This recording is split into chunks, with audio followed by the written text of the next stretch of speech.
Now, in the previous class, we had looked at Oja's rule. Okay, so what we said, the weight vectors keep changing as it keep changing the patterns. So you train the neural network to recognize or do some job and learn or extract the features from a given set of patterns. Then what happens?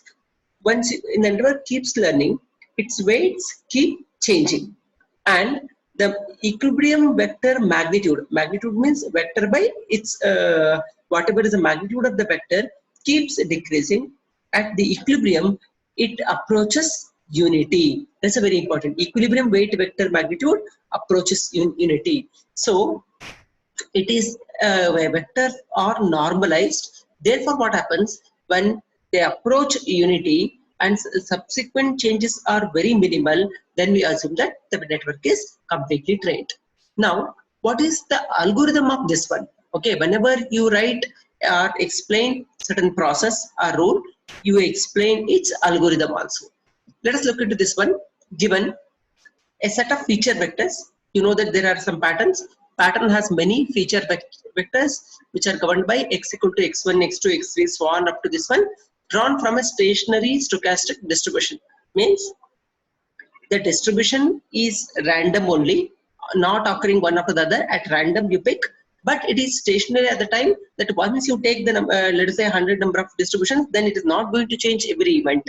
So you take a random sample from a set of samples which is purely chosen. Any one of them you can choose randomly, and let us consider the weight vector W belongs to Rn.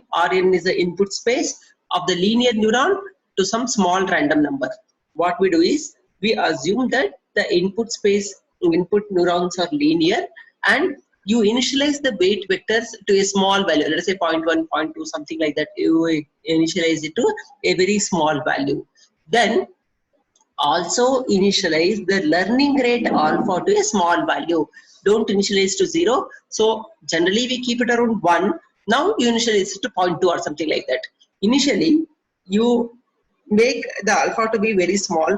Then once the network keeps learning what the inputs, then alpha also changes. Remember, we don't learn everything at the same rate, as you already know. We learn different things at different rate. Therefore alpha is a variable. To start with, we initialize with a very small value.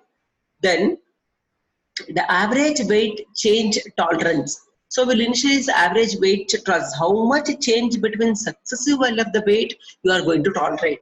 For example, 1% or 0.5%, something like that, you can initialize. And then next go for looping purpose. Looping. So you repeat this subsequent steps continuously. So what are the steps? Pick an xk with a uniform probability over x. So pick a sample randomly which has a uniform probability of occurring. For example, if there are 100 samples, each one of them should be equally likely. Then one of the samples you pick. Then compute the neuron output. S is equal to Y. Neuron signal means neural output xk transpose into wk. Wk are the weight vectors and x is the input vector. When you multiply with them, you are going to get the output. Then update the weight vectors. So what is the new weight vector? Wk plus 1 is equal to old value of Wk plus alpha is the learning rate into Sk, that is whatever is the previous state output here, into Xk, that is whatever was given previously, minus S into Wk. So the present weight is a function of previous weight plus learning rate and also the input samples and the output of the previous one. So all these factors will decide what is the modified weight structure. Once you do this one, until the average weight change is less than epsilon. So suppose that, let us say now previously W was 1.5, now it's changed to 1.7 or 1.8 or something like that. 2 you are going to change, and next it becomes 3, so allow the change. What happens once at one particular point weight changes will be less, so 3 may change to only 3.01 or 3.02. At that point you assume that the network is stabilized, it is not going to vary too much, because of which you stop the training. network has extracted all the feature vectors and now it is able to train it properly. That's why whatever we are trained, that will be retained. Any doubt? Any doubt till now? Did you follow? Did you follow the steps? Now, very important property is extracting principal component, that is Sanker's rule. Let us assume you want to recognize a person. How do you recognize a person? Anybody? How do you recognize a person? Any of you? How do you recognize a person? Answer me. How do you recognize a person? We recognize by looking into his face. So a face has, let us say, 10 to 20 different features. Okay, let us say eyebrows, eyes, okay, color and color of the hair, okay, ear, or many such features. Okay, so these all these features are not absolutely essential to recognize a person. If there are 100 features, we cannot evaluate all the 100 features to recognize a person. Otherwise, what happens? We take half an hour to recognize a single person. That will become quite meaningless and it will be useless also. Therefore, we recognize a person's special characteristics. That is, we extract only the features which are very important from the point of recognition of a person. That is very important. So, that is what are known as principal components. Let us look into mathematically. Eigendirections defined by eigenvectors of the correlation matrix of the input data stream provide a means of characterizing the properties of dataset.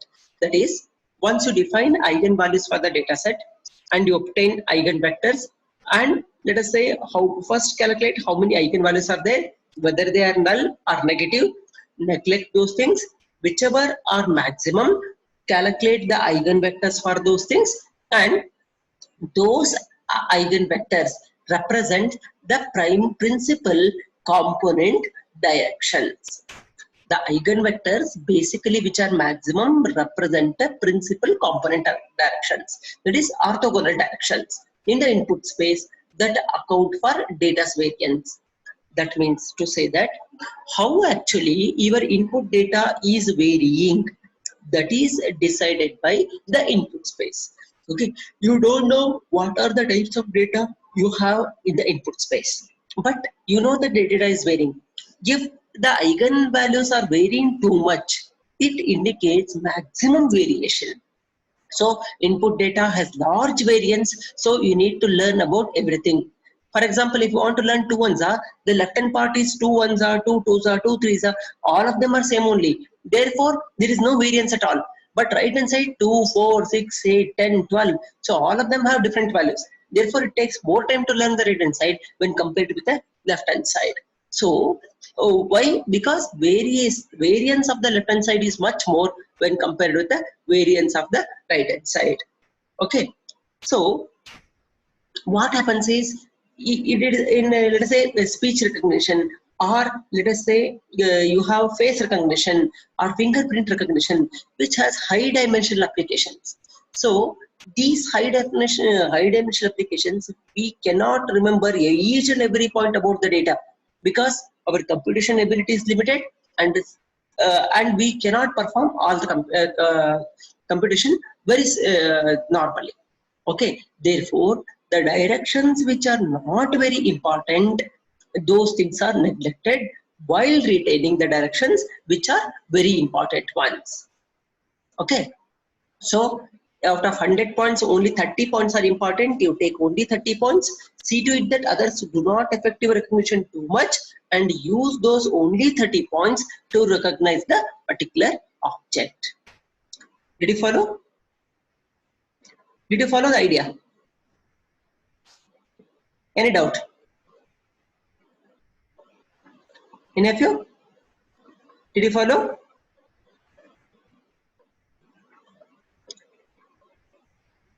The principal component directions are identified by eigenvectors of the correlation matrix of the input data stream that corresponds to largest eigenvalue. So from the input data stream, we extract the eigenvalues which corresponds to the maximum values. So I extract the eigenvectors which are corresponds to maximum eigenvalues, and those things will represent the principal component directions, and those principal component directions are only used in which are effective mapping of the data from original n dimension to new m dimension. So instead of taking 100 features, now we'll take only 30 to 40 features. Those 40 features are really important, and those features are characteristic feature of human being, okay, or let us say a particular pattern, okay. So once I know that how we can do this mathematically, let us consider a X is our data set which contains n number of samples, okay, and these consider one sample which is projected into n dimension, okay. The X is a data point which is represented into n dimension by this one, where gamma is a component in a particular direction and n indicates the direction. Therefore, any vector can be written as sum of its projections in various directions. Okay, this is the total meaning. So instead of one dimension, now I have n dimension projection. Okay. Now, if we neglect the coefficients with very small value, so I'll be left with only I is equal to 1 to m gamma I ni. So this is the same as previous equation, but instead of taking all n values, now I changed it to m values. This I will call it as x tilde. So m is strictly less than n, otherwise it will be totally useless. You want to take only m features out of n features. Okay. Now, what by taking only few features, what is the error that you are making? The error that I am making is E is equal to x minus x tilde. So this is equal to I equal to 1 to n gamma I ni minus I is equal to 1 to m gamma I ni. This is equal to, so I have 1 to n, let's say 1 to 100 I have, now I have 1 to 20. So what is remaining? 1 to 100 I have to count. I have already counted from 1 to 20. How much I have to count and from what point I will start? Anybody? Anybody? Are you following?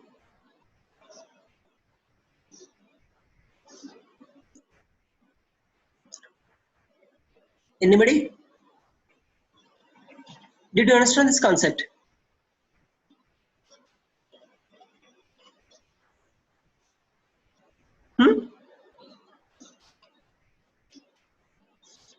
Yes, Pandana?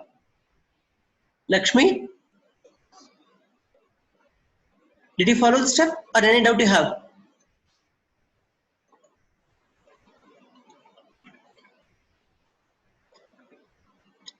This is equal to, so I have 100 samples.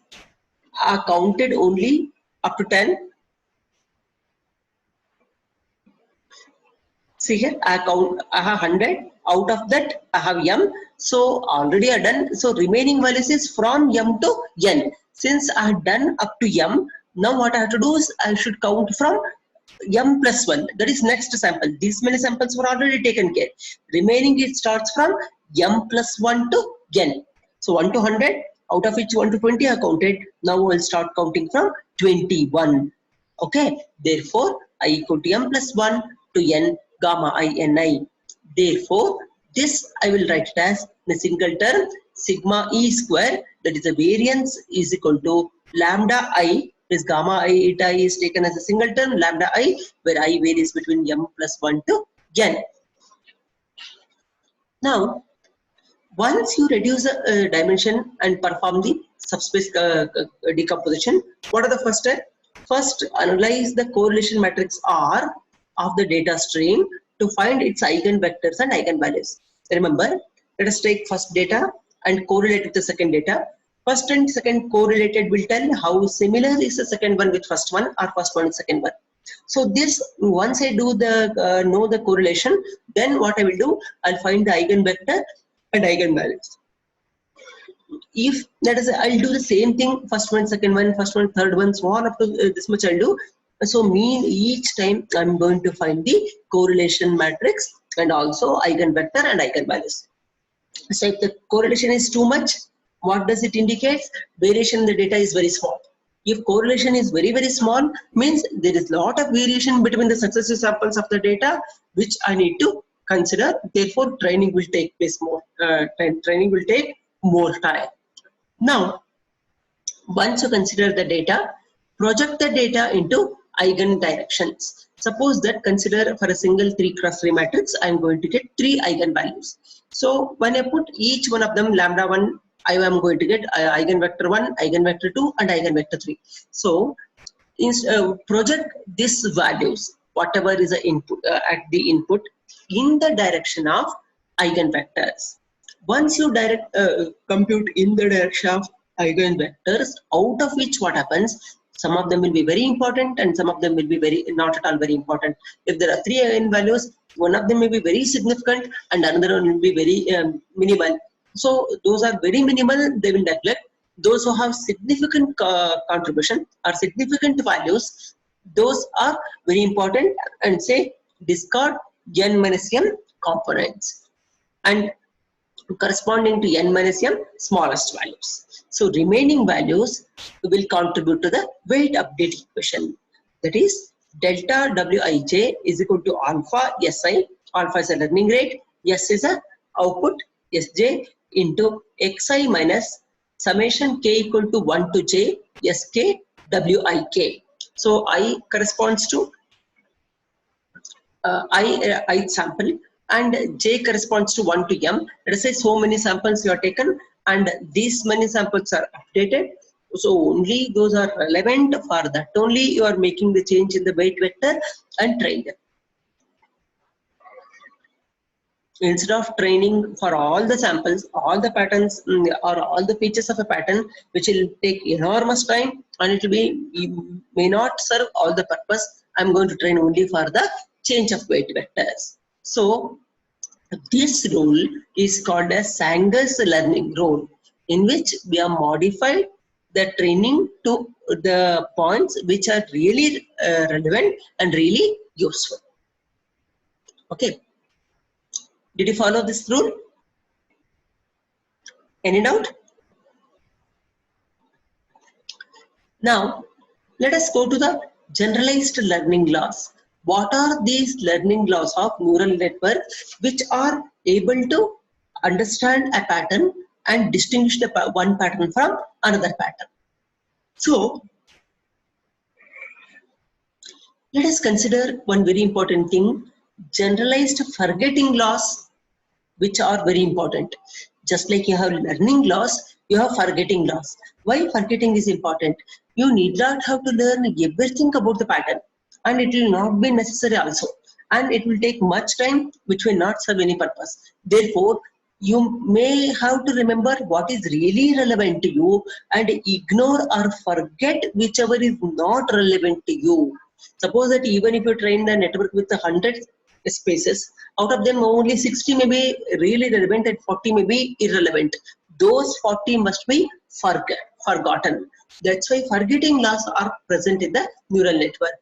That is given by dw by dt is rate of change of weight with respect to time is equal to phi of x and s into x. X is the input, y of s and gamma s are the functions, minus gamma s into w. Okay. So input vector x belongs to the space, input space, which is a stochastically randomly varying space, and w corresponds to Rn is a neuronal weight vector, that is x and w belongs to input weight vector Rn, and phi and gamma are non-linear functions of neuronal signal. For example, either a sigmoidal function or any Gaussian function or something like that, you can choose it. Okay, once you have chosen this one, rate of variation of weight can be given by the adaptation laws. What are the adaptation law? First one, a simple passive decay of weights proportional to the signal and reinforcements proportional to the external input. That is, decay of the weight, that is reduction of the weight, is proportional to the signal. Why? Because the weights of the signals are dictated by what input you are going to give. So that weight variation will take place depending on the input signal only. If input signal is not varying too much, weights are optimized very quickly and the network reaches the saturation stage or the maximum weight structure very quickly. If there is too much of variation in the input, network takes long time to learn them and there is a lot of variation in the weight vector. Therefore, the difference or change of weights is proportional to the signal, and reinforcement proportional to the external input. And that is, reinforcement means whatever you are already learned, you have to relearn so that you will understand it better. So you are learned a concept and you are understanding it in a better manner. That is by doing the second problem. One problem you are done, and to understand it more, you are done the second problem. That's like doing the second problem is a reinforcement. That is equal to the external input. That is W dot, that is rate of change of W, dW by dt. W dot is equal to phi of s is defined like this. Phi of s into x you have, that is beta x minus gamma s into W minus gamma s is replaced by alpha s. Therefore, W dot is equal to minus alpha s into W plus beta into x. Similarly, the associative law 2 says that the standard Hebbian form of adaptation rule with a signal driven passive weight decay is given by W dot is equal to minus alpha s W plus beta s into x. Okay, these two are the rules which will tell you how the weight vectors will change and what are the variations of the weight vector in the space. Okay, did you follow up to this much? Any doubt you have?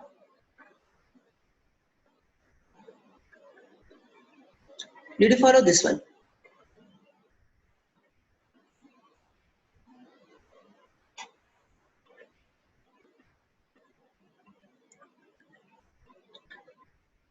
Now, let us see how do we analyze this adaptation law 1. That is, the weight change is proportional to whatever is the input, and also it is the understanding of the concept is very important because of the reinforcement. It's W dot is equal to minus alpha s into W plus beta x. So take expectation on both sides. Expectation of W dot, known that W is present. Remember, you know W.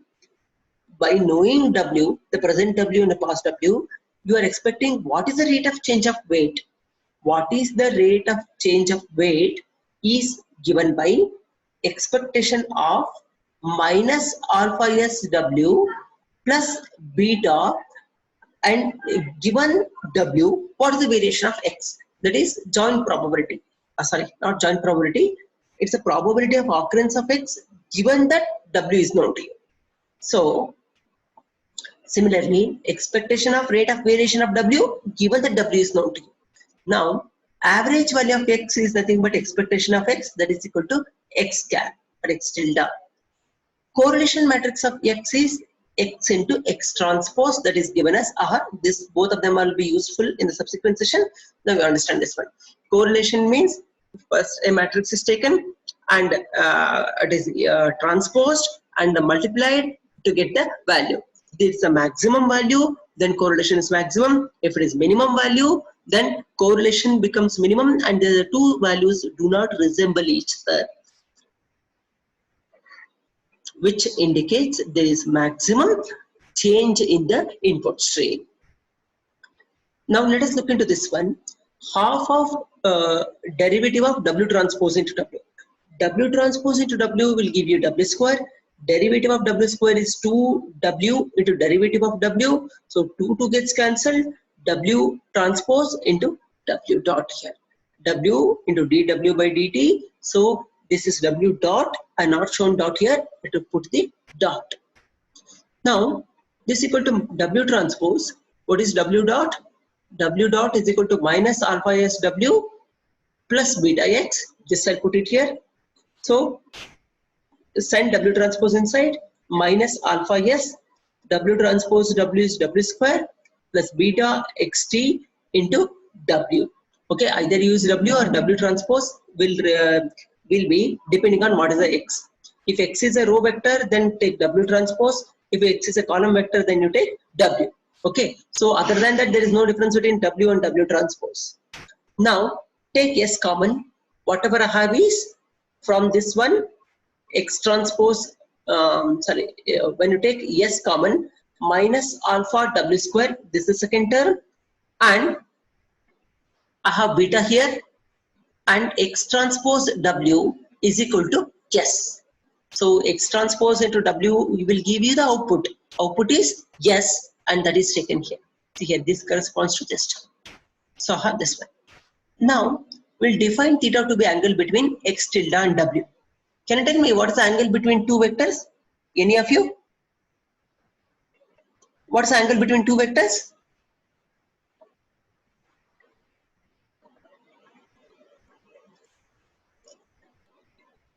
Any of you? Yakriti? Neha? What's the angle between two vectors?